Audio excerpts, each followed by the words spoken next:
할아버지, 우리 엄마는 왜 맨날 울어요? 6살 손자의 이 한마디가 66세 강세준의 인생을 완전히 바꿔놓았습니다. 평생 말없이 살아온 이 과묵한 아버지는 그 순간 깨달았죠. 자신의 외동딸이 지옥 같은 고통 속에서 살고 있다는 것을. 하지만 여기서 놀라운 반전이 있었습니다. 겉보기에는 그저 평범한 은퇴자 같았던 강세준. 사실 그에게는 특별한 과거가 있었거든요. 젊은 시절 헌병대에서 복무했던 그는 증거 수집과 법적 대응에 대한 전문 지식을 갖고 있었습니다. 그날부터 시작된 할아버지의 조용하지만 치밀한 반격.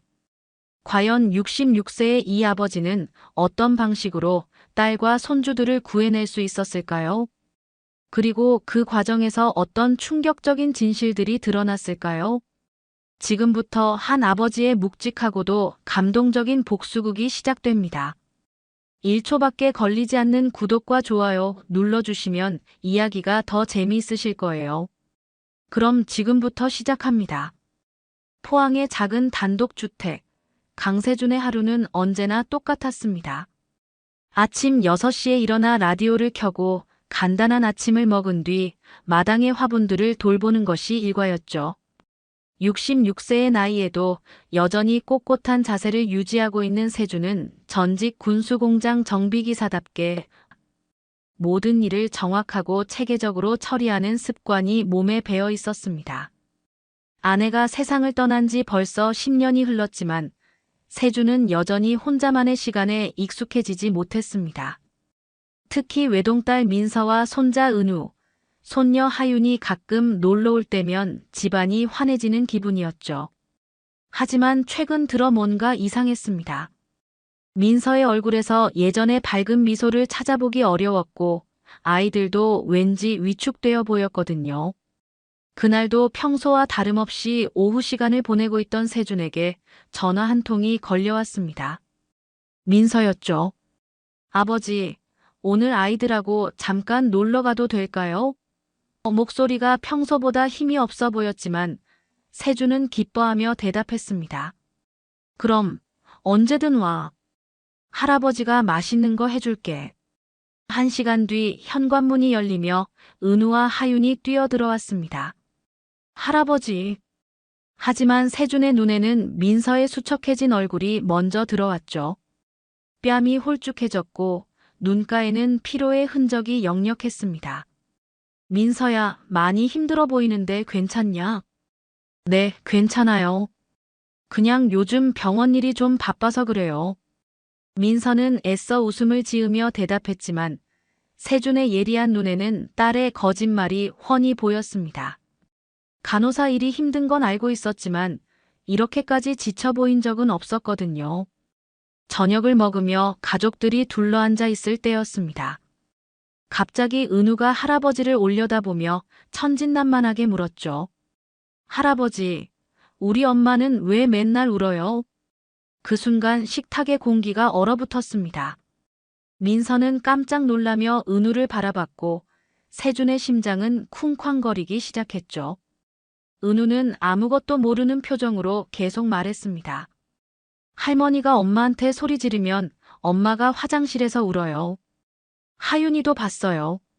세준은 수저를 든 손이 떨리는 것을 느꼈습니다. 딸이 고통받고 있다는 것을, 그것도 어린 손자들이 모두 알고 있을 정도로 심각한 상황이라는 것을 깨달았죠. 은우의 말이 끝난 후 식탁은 한동안 조용했습니다. 민서는 당황한 표정으로 아들을 달래려 했지만 세준의 마음속에는 이미 불안한 의심이 자리 잡고 있었죠. 그날 밤 민서와 아이들이 돌아간 후 세준은 잠을 이루지 못했습니다. 딸의 수척한 얼굴과 은우의 순진한 질문이 계속 머릿속을 맴돌았거든요. 다음 날 아침, 세준은 결심했습니다. 직접 확인해 보기로 한 거죠. 헌병대에서 복무했던 경험이 있는 세준에게는 상황을 파악하고 증거를 수집하는 것이 그리 어려운 일이 아니었습니다. 민서가 시댁 근처 요양병원에서 일한다는 것을 알고 있었던 세준은 그 일대를 정찰하기 시작했어요. 먼저 민서가 다니는 병원 근처 슈퍼를 찾아갔습니다. 주인 아주머니는 세준을 반갑게 맞이했죠. 어머, 민서 씨 아버지시군요. 자주 오시는 분이에요. 세준은 자연스럽게 대화를 이끌어 나갔습니다. 딸이 요즘 어떤가요? 많이 바빠 보이던데요. 아이고, 그러게 말입니다. 민서 씨가 정말 고생이 많으세요. 병원에서 일하면서도 시어머니 심부름까지 다 해야 하니까요. 어제도 여기 와서 생필품을 한 보따리 사가더라고요. 슈퍼 주인의 말에 세준의 가슴이 답답해졌습니다. 더 자세한 이야기를 들어보니 상황은 생각보다 심각했어요. 민서가 매주 시어머니 심부름으로 장을 보러 온다는 것, 그리고 항상 피곤해 보인다는 것까지 알게 되었죠. 이웃집 할머니들과도 이야기해봤습니다. 민서 씨네 시어머니 되시는 분이 참 까다로우세요. 밤늦게까지 민서 씨 시키는 소리가 여기까지 들려요. 아이들 재우고 나서도 계속 일 시키시더라고요. 세준은 체계적으로 정보를 수집하기 시작했습니다. 헌병대 시절 배운 것처럼 날짜와 시간, 증언 내용을 모두 수첩에 기록했어요. 그리고 민서의 월급이 어떻게 사용되고 있는지도 파악하려고 노력했죠. 마침 민서가 자주 가는 은행 직원과 안면이 있었던 세준은 조심스럽게 물어봤습니다. 우리 딸이 요즘 저축은 잘하고 있나요? 은행 직원은 난처한 표정을 지었어요. 아버님, 자세한 내용은 말씀드릴 수 없지만 민서 씨가 개인적으로 저축할 여유는 없어 보이세요. 며칠 동안의 조사 결과 세준은 충격적인 사실을 알게 되었습니다. 민서의 간호사 월급이 거의 전액시댁 생활비로 사용되고 있다는 것이었죠. 그리고 시어머니의 과도한 간섭과 언어폭력도 일상적으로 이루어지고 있었어요. 세준은 주먹을 불끈 쥐었습니다. 자신의 딸이 이런 고통을 받고 있는데도 모르고 있었다는 자책감과 분노가 동시에 치밀어 올랐거든요. 일주일 후 은우의 유치원에서 가족 참여 행사가 열렸습니다. 세준은 민서로부터 초대를 받고 기꺼이 참석하기로 했어요. 사실 딸의 상황을 더 자세히 관찰하고 싶은 마음도 있었죠.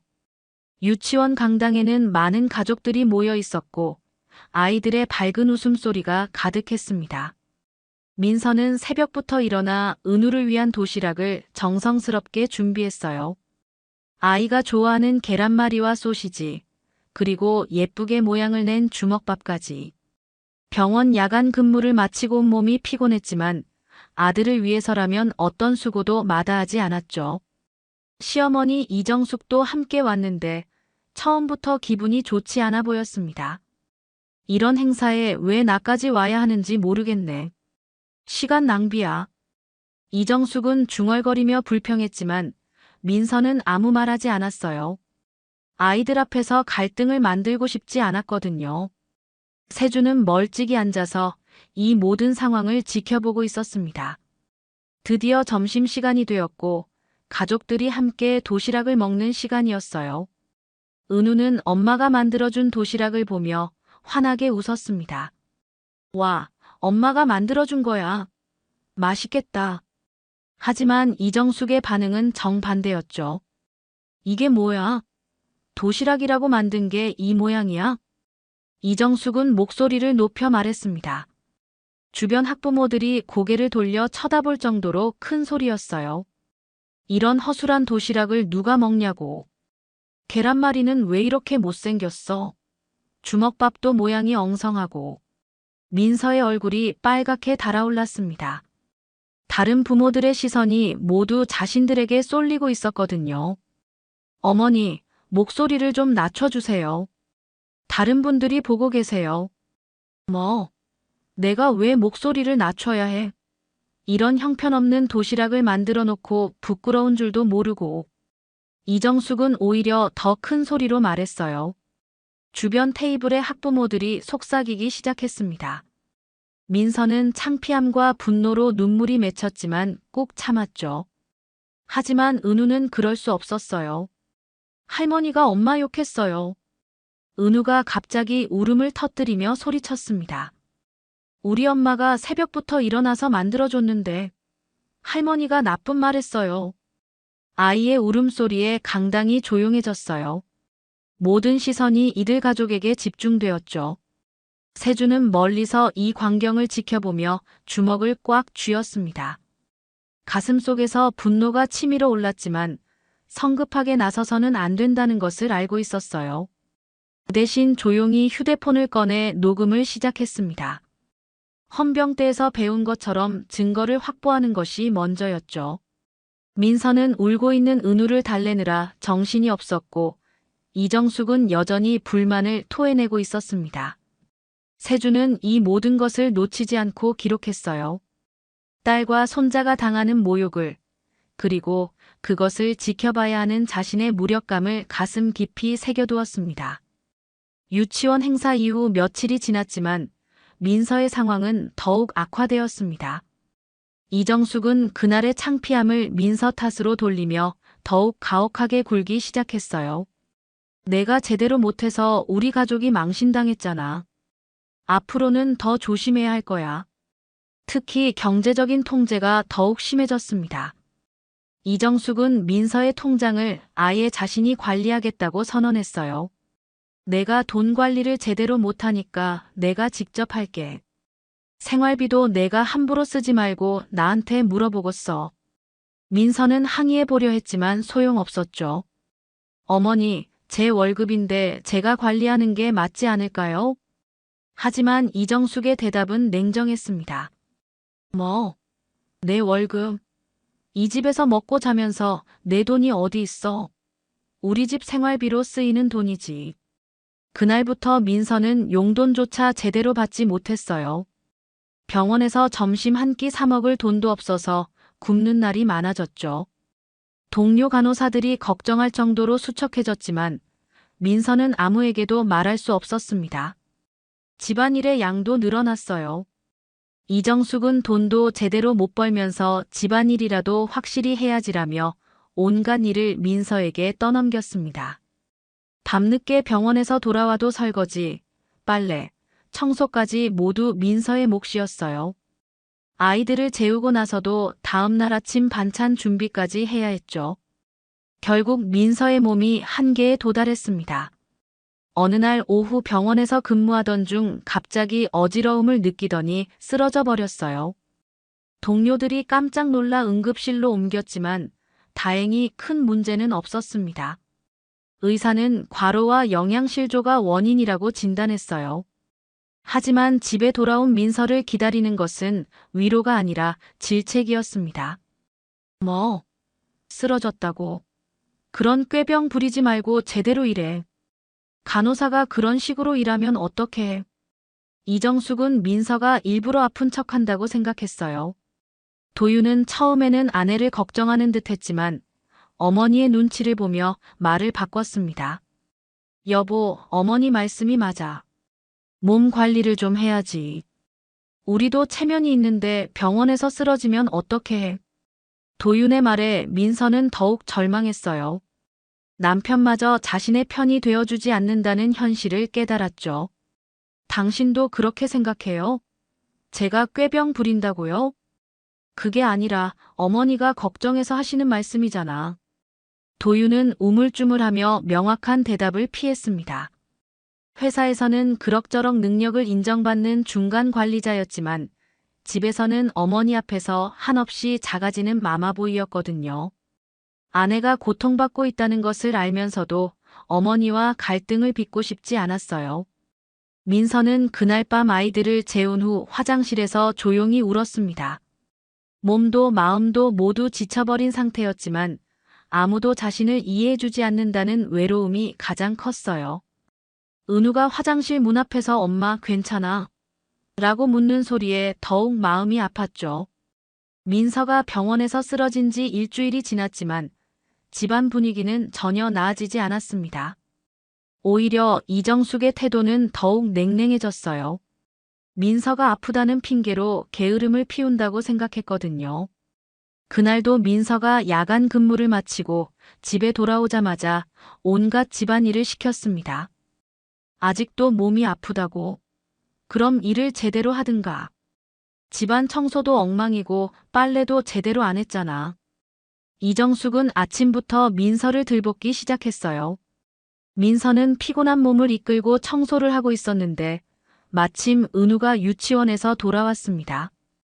아이는 배가 고팠는지 부엌으로 향했죠. 할머니, 배고파요. 간식 좀 주세요. 하지만 이정숙은 은우를 차갑게 쳐다봤습니다. 간식? 내 엄마가 제대로 챙겨주지도 않으면서 할머니한테 달라고 해. 정말 버릇없이 컸네.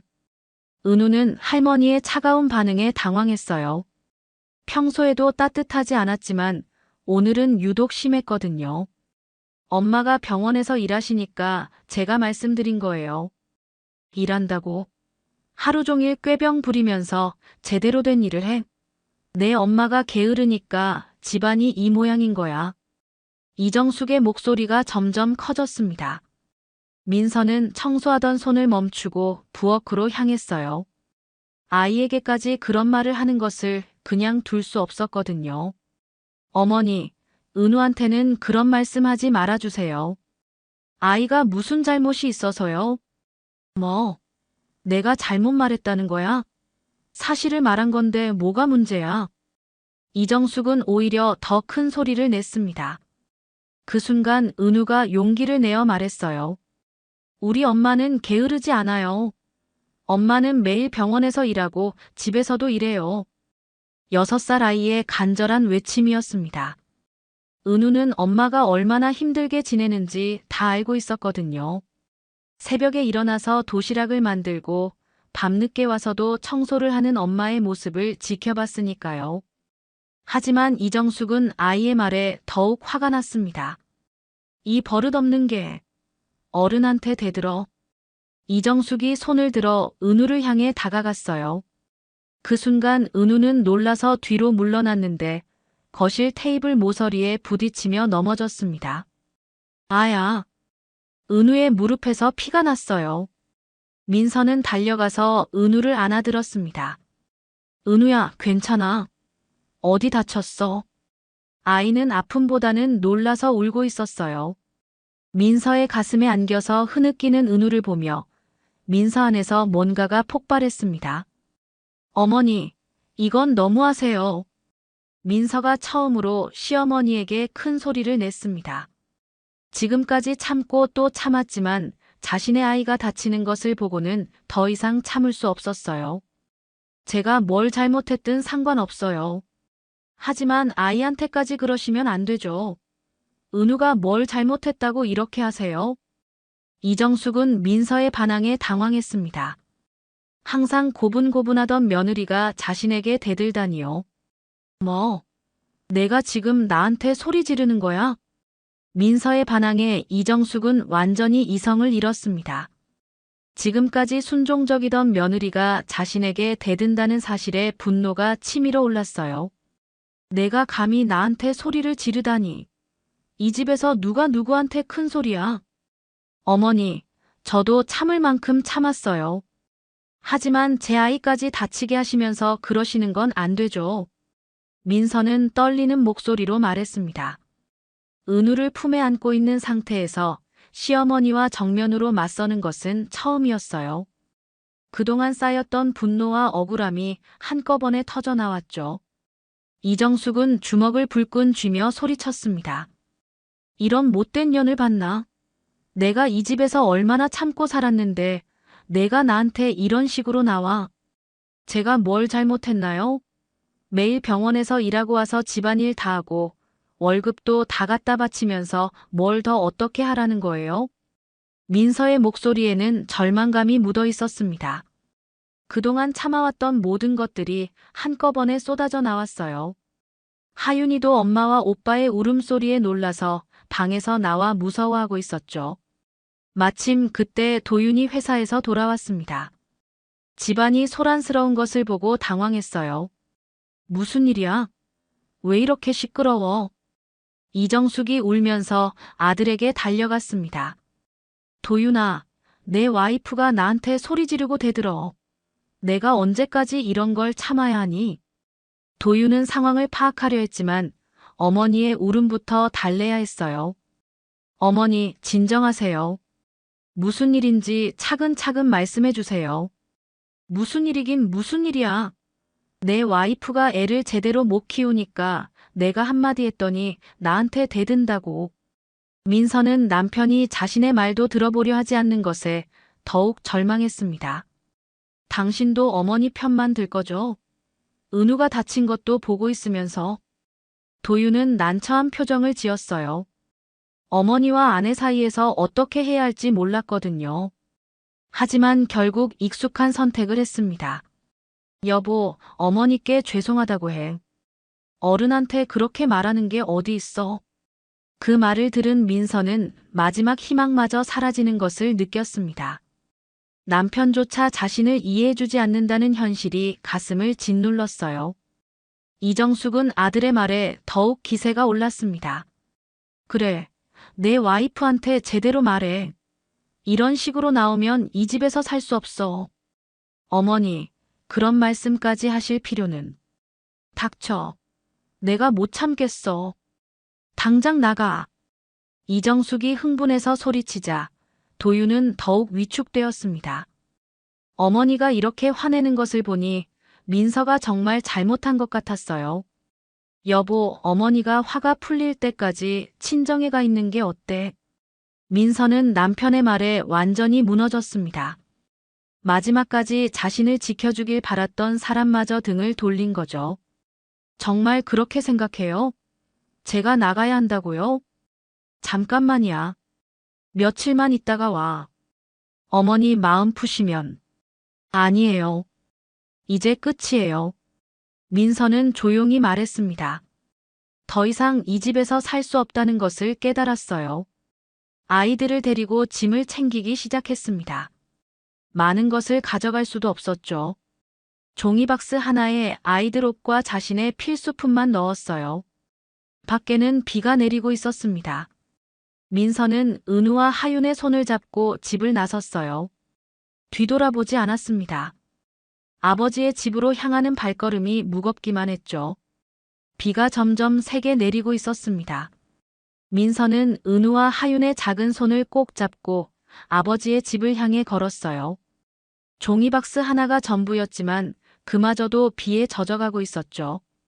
아이들의 신발도 물에 흠뻑 젖었고 하윤은 추위에 떨며 엄마 옆에 바짝 붙어 걸었습니다. 엄마, 우리 어디 가는 거예요? 은우가 걱정스러운 목소리로 물었어요. 6살 아이도 뭔가 심상치 않다는 것을 알 수 있었거든요. 민서는 아들의 머리를 쓰다듬으며 대답했습니다. 할아버지 집에 가는 거야. 잠깐 거기서 지낼 거예요. 아버지의 집까지는 버스로 1시간 거리였어요. 하지만 이 늦은 시간에 아이들을 데리고 버스를 기다리기는 어려웠죠. 민서는 택시를 잡으려 했지만 비 오는 밤에는 쉽지 않았습니다. 한참을 기다린 끝에 겨우 택시를 탔어요. 택시 안에서 하윤은 엄마 품에 안겨서 잠들었고 은우는 창밖을 바라보며 조용히 있었습니다. 민서는 아이들을 보며 마음이 아팠어요. 이런 상황을 만든 것이 자신 때문인 것 같아서 죄책감이 들었거든요.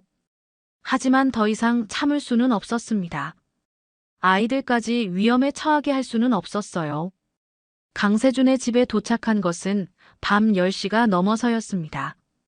현관문을 두드리는 소리에 세준이 나왔어요. 문을 열자마자 비에 젖은 딸과 손주들의 모습이 눈에 들어왔죠. 민서의 얼굴은 눈물과 빗물로 범벅이 되어 있었고 아이들은 추위에 떨고 있었습니다. 민서야, 이게 무슨 일이야? 세준은 깜짝 놀라며 아이들을 안으로 데려왔어요. 먼저 아이들의 젖은 옷을 갈아입히고 따뜻한 차를 끓여주었죠. 하윤은 여전히 엄마 품에서 떨어지지 않으려 했고 은우는 할아버지에게 매달렸습니다. 할아버지, 할머니가 엄마 때문에 화났어요. 그래서 우리 집에서 나왔어요. 은우의 말에 세준의 얼굴이 굳어졌습니다. 며칠 전부터 의심하고 있던 일들이 현실로 나타난 거죠. 민서는 아이들을 재운 후 아버지 앞에 앉았습니다. 그리고 지금까지 참아왔던 모든 이야기를 털어놓기 시작했어요. 아버지, 저 쫓겨났어요. 민서의 첫마디에 세준의 주먹이 절로 쥐어졌습니다. 딸이 겪어온 모든 고통을 들으며 세준의 분노는 극에 달했어요. 월급을 모두 빼앗기고 집안일을 도맡아 하면서도 인격적인 모독을 당했다는 사실. 그리고 오늘 은우가 다친 것까지. 그동안 왜 말 안 했어? 아버지한테라도 말했으면. 죄송해요. 제가 잘못 살고 있는 것 같아서 말씀드릴 수가 없었어요. 민서는 고개를 떨구며 말했습니다. 세준은 딸의 어깨를 가만히 두드려 주었어요. 그리고 마음속으로 다짐했습니다. 이제는 가만히 있을 수 없다고요. 다음 날 아침, 세준은 일찍 일어나서 그동안 수집한 자료들을 정리했습니다. 녹음 파일, 증인들의 진술, 그리고 민서에게서 들은 경제적 학대의 실상까지. 헌병대 시절 동료였던 변호사 박성호에게 전화를 걸었어요. 성호야, 나야. 급한 일이 생겼는데 법적 자문을 좀 받고 싶어. 우리 딸이 시댁에서 너무 심한 일을 당했거든. 박성호는 세준의 심각한 목소리를 듣고 바로 만나자고 했습니다. 세준은 모든 자료를 챙겨서 변호사 사무실로 향했어요. 이제는 제대로 된 대응을 할 때였습니다. 딸과 손주들이 당한 고통을 그냥 넘어갈 수는 없었거든요. 변호사 박성호와의 만남에서 세준은 모든 증거 자료를 제출했습니다. 유치원에서 녹음한 파일, 이웃들의 증언서, 그리고 민서의 경제적 피해 내역까지. 박성호는 자료들을 꼼꼼히 검토한 후 고개를 끄덕였어요. 세준 씨, 이 정도면 충분히 승산이 있습니다. 하지만 먼저 가정법원 조정을 시도해보는 게 좋겠어요. 소송으로 가기 전에 원만한 해결을 모색해보자는 거죠. 박성호의 제안에 세준은 동의했습니다. 비록 분노가 치밀어 오르지만 법적 절차는 차근차근 밟아가는 것이 옳다고 생각했거든요. 민서도 처음에는 망설였지만 아버지와 변호사의 조언을 받아들였어요. 일주일 후 가정법원 조정실에서 첫 번째 만남이 이루어졌습니다. 한쪽에는 민서와 세준, 박성호 변호사가 앉았고 다른 쪽에는 이정숙과 도윤이 자리했어요. 조정위원은 차분한 목소리로 시작했습니다. 오늘은 양측의 입장을 들어보고 원만한 해결 방안을 찾아보겠습니다. 먼저 신청인 측에서 말씀해 주세요. 박성호 변호사가 민서가 당한 피해 사실들을 조목조목 설명했습니다. 경제적 학대, 언어폭력, 그리고 아동에 대한 정서적 학대까지. 증거 자료들도 함께 제출했죠. 조정위원은 심각한 표정으로 자료들을 살펴봤습니다. 상대방 측에서는 어떻게 생각하시나요? 이정숙은 처음부터 불쾌한 표정을 감추지 않았어요. 뭐가 학대예요? 저는 며느리를 올바르게 지도한 것뿐입니다. 요즘 며느리들이 너무 버릇 없어져서 그래요. 조정위원이 구체적인 사실들을 묻자 이정숙의 목소리는 더욱 거세졌습니다. 며느리 주제에 시어머니한테 대들고 집안일도 제대로 안 하면서 뭘 바라는 거예요? 제가 뭘 잘못했다는 거죠? 민서는 시어머니의 말을 들으며 가슴이 답답했습니다. 여전히 자신이 잘못했다고 생각하지 않는다는 것을 알 수 있었거든요. 조정위원이 이정숙에게 좀 더 신중하게 생각해 볼 것을 권했지만 그녀의 태도는 변하지 않았어요. 저는 잘못한 게 없어요. 오히려 이런 자리까지 나와야 하는 제가 억울합니다. 도윤의 태도도 마찬가지였습니다. 조정위원이 남편으로서의 책임에 대해 묻자 그는 어깨를 으쓱하며 대답했어요. 저는 회사 일이 바빠서 집안일에는 잘 모릅니다. 어머니가 하시는 일에 저는 관여할 수 없어요. 그럼 부인이 어려움을 겪고 있다는 것을 알면서도 도움을 주지 않으셨다는 말씀인가요? 제가 뭘 어떻게 해요? 어머니와 아내 사이의 일인데요. 도윤의 무책임한 답변에 세준의 얼굴이 붉어졌습니다. 자신의 딸이 고통받고 있는데도 남편이 이런 식으로 나온다니요. 박성호 변호사가 세준의 팔을 살짝 잡으며 진정시켰어요. 조정위원은 양측의 화해 가능성을 타진해 봤습니다. 시어머니께서 좀 더 며느리를 배려해 주시고 며느리도 시어머니를 존중해 주신다면 관계 개선이 가능할 것 같은데요. 하지만 이정숙은 고개를 저었습니다. 왜 제가 배려해야 해요? 며느리가 먼저 잘못을 인정하고 사과해야죠. 그리고 다시는 이런 일이 없을 거라고 약속해야 해요. 민서는 더 이상 참을 수 없었습니다. 어머니, 제가 뭘 잘못했는지 정확히 말씀해 주세요. 저는 정말 모르겠어요. 뭘 잘못했냐고. 시어머니한테 대든 것부터가 잘못이지. 결국 첫 번째 조정은 결렬되었습니다. 이정숙과 도윤이 자신들의 잘못을 인정하지 않는 한 원만한 해결은 불가능해 보였어요. 조정위원도 안타까운 표정을 지으며 두 번째 조정 일정을 잡았지만 박성호 변호사는 이미 결과를 예상하고 있었습니다. 조정실을 나오며 세주는 딸의 손을 꼭 잡았어요. 민서야, 이제 제대로 된 싸움을 시작하자. 아버지가 끝까지 함께할게. 민서는 아버지의 든든한 말에 용기를 얻었습니다. 더 이상 혼자가 아니라는 것을 깨달았거든요. 두 번째 조정도 결국 실패로 끝났습니다. 이정숙은 여전히 자신의 잘못을 인정하지 않았고 도윤도 마찬가지였어요. 오히려 이런 일로 법정까지 가는 것이 말이 되냐며 민서를 비난했죠. 박성호 변호사는 더 이상 조정으로는 해결이 불가능하다고 판단하고 본격적인 소송을 준비했습니다. 법정에 서는 날, 민서는 떨리는 마음을 진정시키려 애썼어요. 세준이 옆에서 딸의 손을 꼭 잡아주었죠. 민서야, 우리가 옳다. 당당하게 해. 재판장에는 많은 사람들이 모여 있었습니다. 이정숙과 도윤은 변호사와 함께 앉아 있었고 민서 측 증인으로 유치원 선생님과 이웃 주민들도 출석했어요. 판사가 들어오자 법정이 조용해졌습니다. 오늘은 가정폭력 및 경제적 학대에 관한 사건을 다루겠습니다. 먼저 원고 측에서 입증 자료를 제출해 주시기 바랍니다. 박성호 변호사가 차례대로 증거들을 제출했습니다. 유치원에서 녹음한 음성 파일이 법정에 울려 퍼졌어요. 이정숙이 민서를 모욕하는 목소리와 은우가 울면서 할머니가 엄마 욕했어요 하고 말하는 소리가 생생하게 들렸죠. 법정 안이 숙연해졌습니다. 판사도 심각한 표정으로 음성을 들었어요. 이어서 이웃 주민들의 증언이 계속되었습니다. 민서 씨가 새벽부터 밤늦게까지 일하는 모습을 자주 봤습니다. 시어머니가 큰 소리로 꾸짖는 소리도 여러 번 들었고요. 슈퍼 주인도 증언대에 섰습니다. 민서 씨가 항상 시어머니 심부름으로 장을 보러 오셨어요.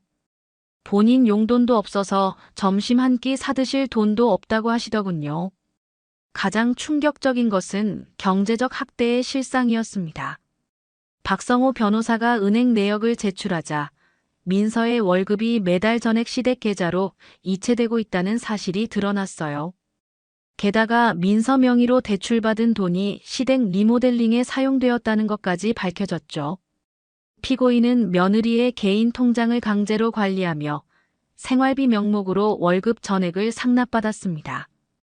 피해자는 개인적인 용돈조차 자유롭게 사용할 수 없었습니다. 이정숙의 변호사가 반박해보려 했지만 증거가 너무 명확했어요.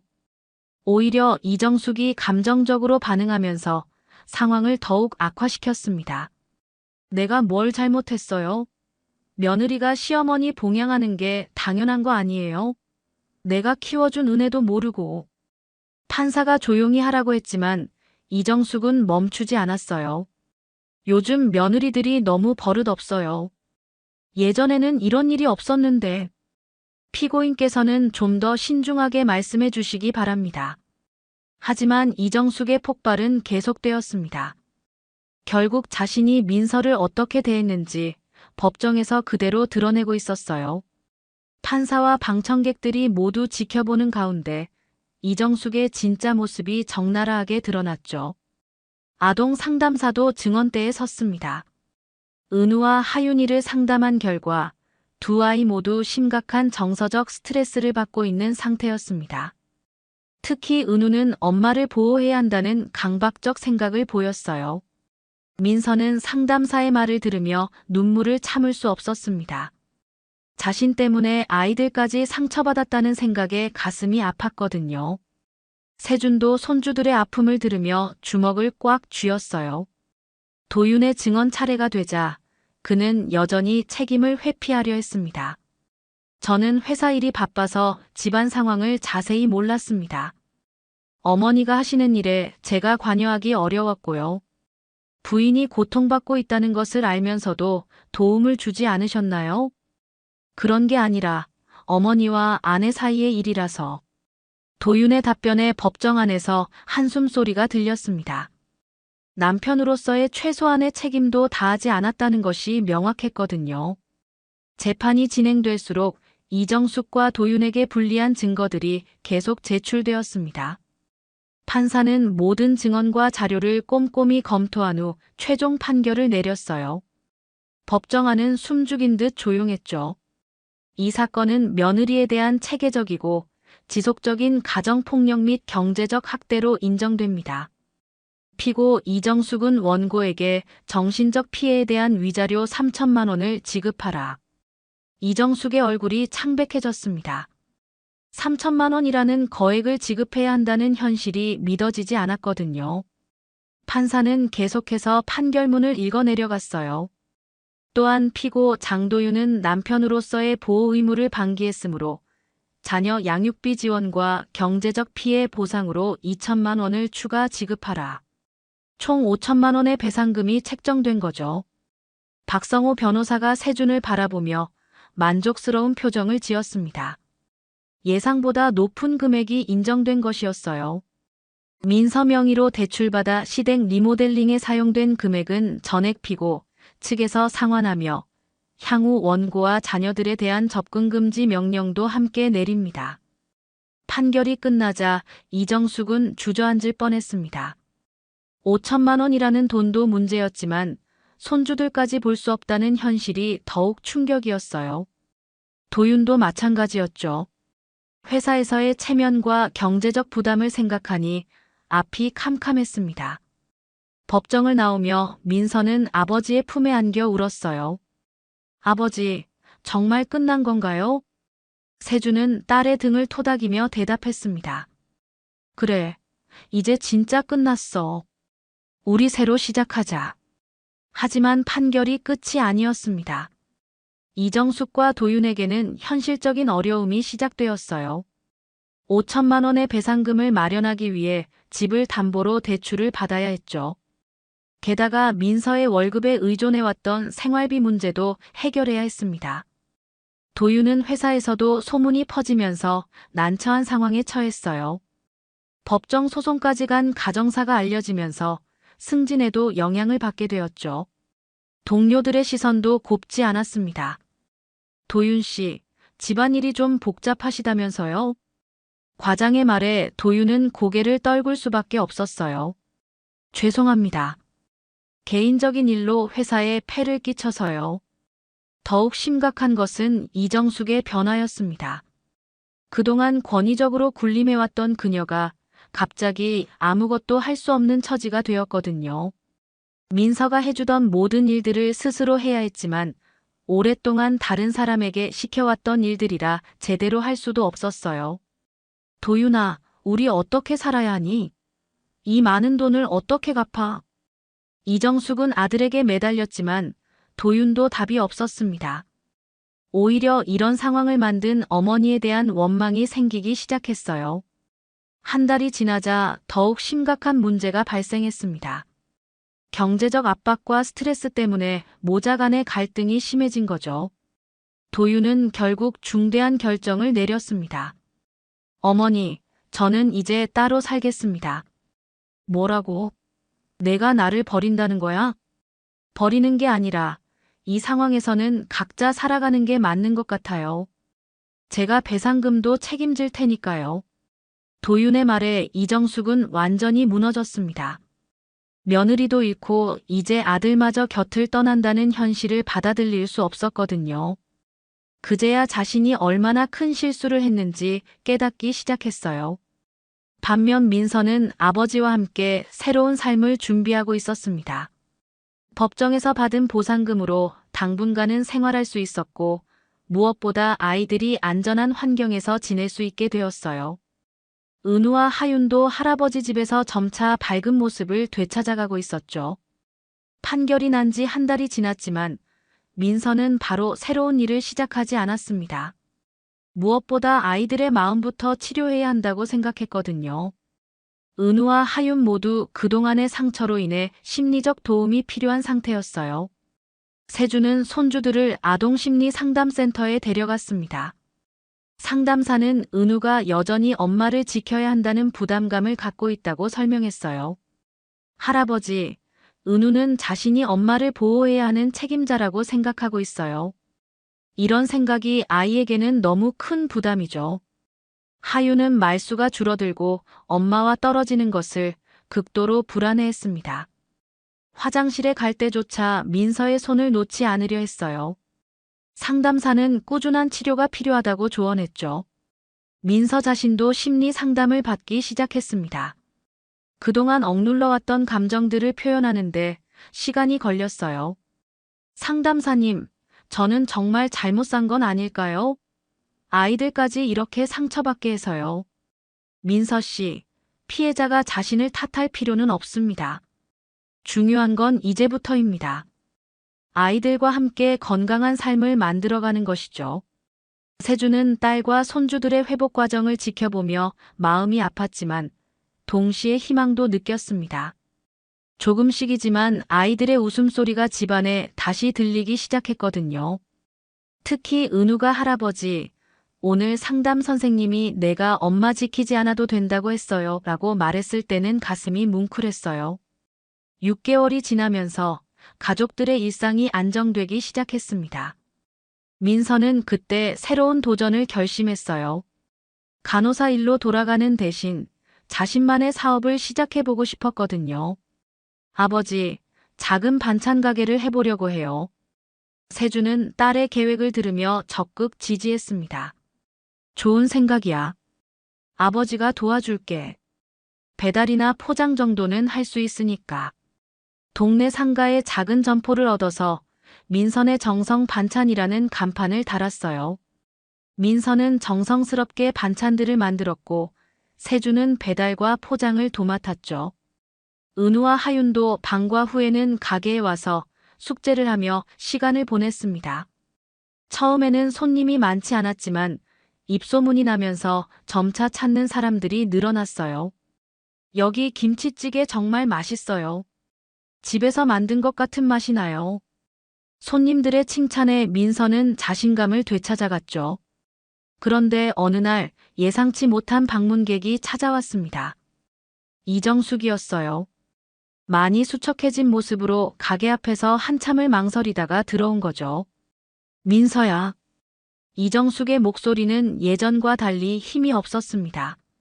민서는 놀랐지만 침착하게 대응했어요. 어머니, 어떻게 오셨어요? 미안하다. 정말 미안해. 이정숙은 고개를 숙이며 말했습니다. 그동안 혼자 지내면서 자신의 잘못을 깊이 반성했다고 했어요. 내가 너를 너무 힘들게 했구나. 은우랑 하윤이도 보고 싶고. 하지만 민서의 대답은 단호했습니다. 어머니, 용서는 해드릴게요. 하지만 관계를 다시 회복하는 것은 시간이 필요해요. 아이들도 아직 많이 힘들어하고 있거든요.